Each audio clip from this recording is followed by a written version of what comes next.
Hey guys, welcome to this demo. Today we're going to be focusing on wet brushes.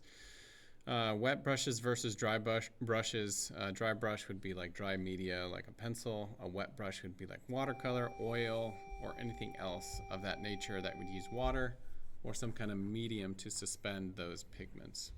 So the first one we're going to start with would be kind of like in marker land. So the Kyle Ultimate Inking Thick and Thin. So I'm going to go up to my options bar. I'm going to select the wet media brushes. I'll click the little arrow next to it, and I'm going to click on the first one there, Ultimate Inking Thick and Thin. So I'll click on that one. Again, make sure that you click off in the actual canvas. If you click once, you actually leave a mark. So I ended up just clicking off the actual image, and that gets me out of that window. I'm going to select a red color just for visibility. You can choose what you want. And I'm going to increase my brush. So for each of these, I want you to catalog the actual brush shape. So I'll just click once in the upper right hand corner. It'll just show up just so we can get a sense of like what the contour of that brush shape looks like. The next thing I'm going to do is I'm going to take my flow and I'm going to drop it down to something really low. So I'm just going to put 1% just so you can see what flow actually does. The neat thing with flow is like as you add subsequent marks on top of an initial mark, it tends to kind of darken up, almost as if like you have a marker. If you mark on top of paper, eventually it gets dark where you overlap.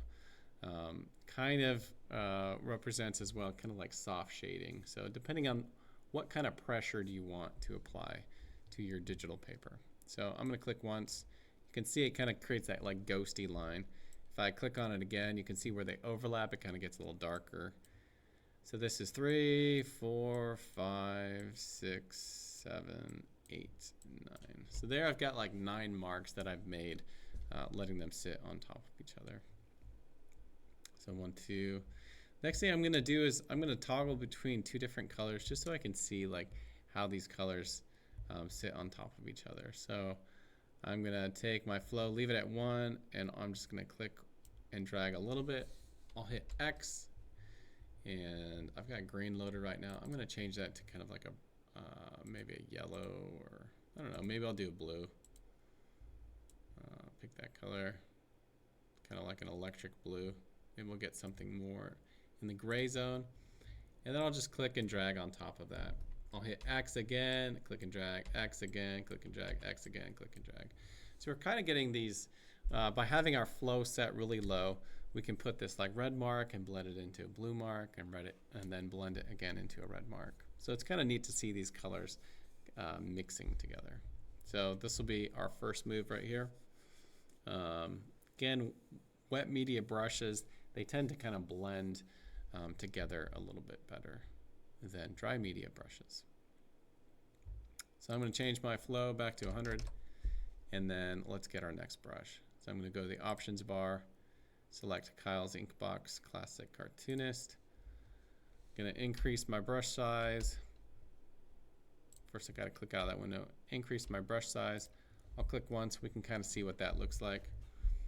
I'll drop my flow down to 1, hit enter.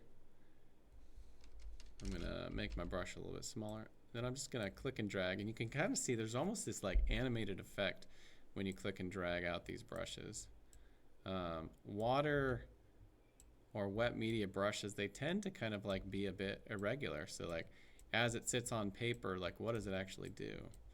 And so here you can see there's a lot of variety that comes into the marks. So it can kind of create something or simulate something that almost looks a little bit more like real. All right, so I'm going to leave that like that.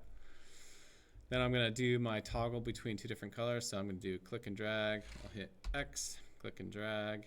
I'll hit X, click and drag, X, click and drag, X, click and drag, X, click and drag. So all of these is like, by doing the same moves in each one, we kind of see how these brushes operate independently and how they kind of compare to each other if the same moves are done on each one. All right, so let's move on to the next one. I'm going to change my flow back to 100. You're probably going to notice up in your options bar, some of these things may actually change when you actually load the brush in. So options bar, I'm going to go Kyle's Paintbox Wet Blender 50. Blenders are actually really good for blending colors together. So in this case, like, we're not seeing anything happen here. So the first thing I need to do is I'm going to go ahead and set a rectangle here. I'll do Control Backspace, that fills it with red. Then I'll set another rectangle and I'll do Alt Backspace. So now I got red and blue sitting right next to each other. Let me get my brush tool out again, and I'll get my Kyle's Paintbox Wet Blender, so 50. So you've got it. You can see the strength is set to 90, so this is kind of like how intense will it actually like blend those two colors together, and the angle is set to 14. So sometimes the angle of the brush will be preset just because it looks the best in that way. So I'll click once. You can kind of see immediately when you click that it shows up almost a mark that's like eating through the image. So I'm going to click and drag, and you can kind of see like the colors start to join together. You see like the red and the blue kind of mixed together. I'm going to drop my strength by 10, so I'll do 80%, hit enter, and I'm going to drag this straight down here. You can see it's a pretty significant change there. Part of it is because I didn't have the white selected, so we can see that as well. There's the white.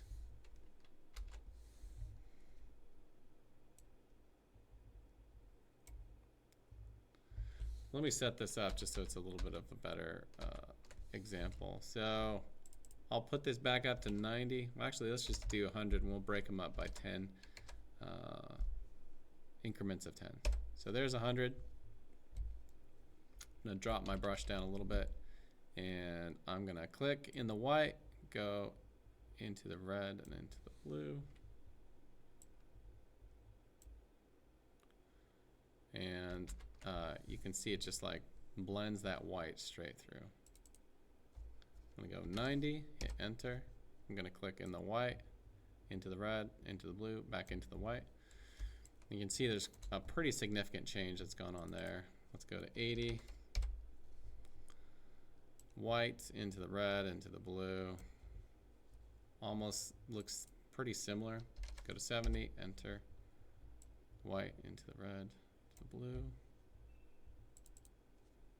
60.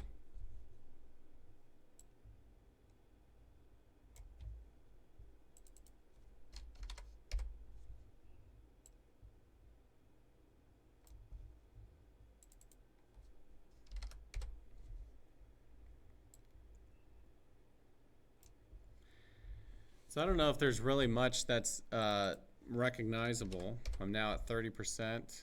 That's actually changing. It just seems like it's maybe getting a little bit softer.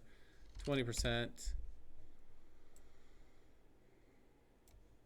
And then lastly, let me redo that one, set it a little bit closer. So 20% right there. I'll do 10%.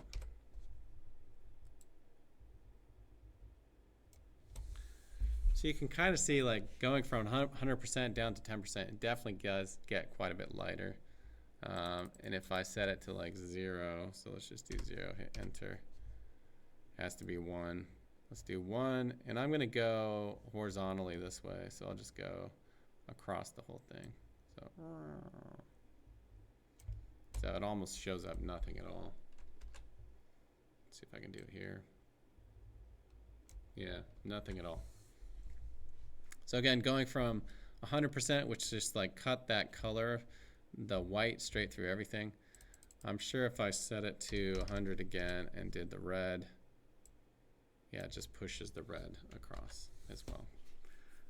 So whatever you select, it'll blend that color into the next thing that's there. If you hover over something, then it'll sample it and it'll kind of push it into that next layer or that next piece of color. All right. Kyle's Real Oils. So let's go and get that brush out. And hit X to get my brush. I'm going to click once. Let's make it nice and big. Click once so we can kind of see it. And you can see again, there's like this movement that's going on there. We've got 90% wet, we've got load 100, and we've got mix 35. So again, like as we get different colors, these are going to interact with each other differently. So I'm just gonna paint out some red here. And you can kind of see it's acting almost like a paintbrush, in that as you change directions, it almost like acts like it's moving direction. So it follows the direction that you're moving in. So here's blue. You can see it's kind of like dragging some of that color through from the red there as I swooped backwards here. So we can also set our mix to higher. So what if we do 50%? And if I come in here, kind of brings a little bit more of that together. The neat thing about these brushes is that they're going to show just like how colors could potentially mix on a canvas. And you'll notice here as well that there's still kind of like a mess on the brush. Like it still shows that there's some red marks stuck in that brush. So that's something that's kind of interesting to see with this particular brush. You see this little indication here that there's like some color still in there. You can hit clean brush, and when you do that, when you click again, it should be like a brush that has no paint on it. But once you touch something, it turns into a brush with paint on it again. All right, let's go Kyle's Real Oils Round Flex Wet. So again, just a different shape of a brush. I'm gonna paint out, this almost looks like a marker. You can notice it has a smart detection as to which direction I'm changing in.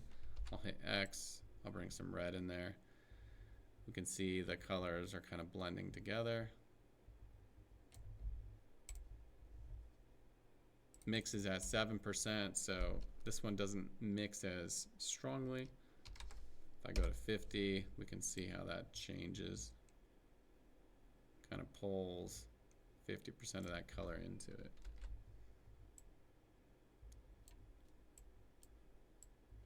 So I'm just going to kind of fill in those little white spots. And again, you can kind of see that there's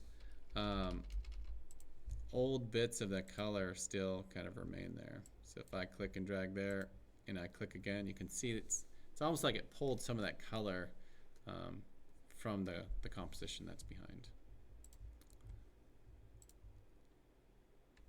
Kind of interesting. All right, last one, and this is where it gets kind of fun too. It's like, say you painted something out and you want to blend everything together. They have multiple blending brushes that are available, and this one's the Impressionist blender #1.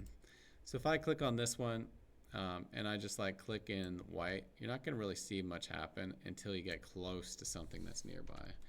And just like most of these wet brushes, it tends to apply whatever you're clicking on first. So I can click over this space between the two, the blue and the red, and you can see it kind of like mixes those together as if it's like this, I don't know, like actual paint strokes. I can go between these two, and notice it brings that white between those two paint strokes. So in this case, as I go into the green, if I click in the green and pull out, let's see, I gotta get on the work layer. So if I click on the green and pull out, it's gonna pull green into the white space. If I click on the white and pull in, it's gonna pull that white into the green space. So here you can see evidence of the line kind of coming in because I accidentally clicked on there.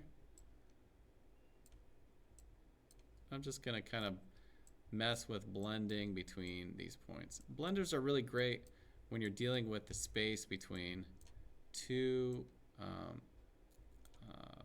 things that are sitting right next to each other. And it just helps it so that the line work doesn't look like too hard edged. And perhaps appear too much like it's drawn like on a computer. So that's where we're going to stop today. Introduction to our wet brushes. Again, you can see there's more like fluid dynamics that are applied to these through programming to make it kind of synthesize as if it's an actual real brush with wet medium.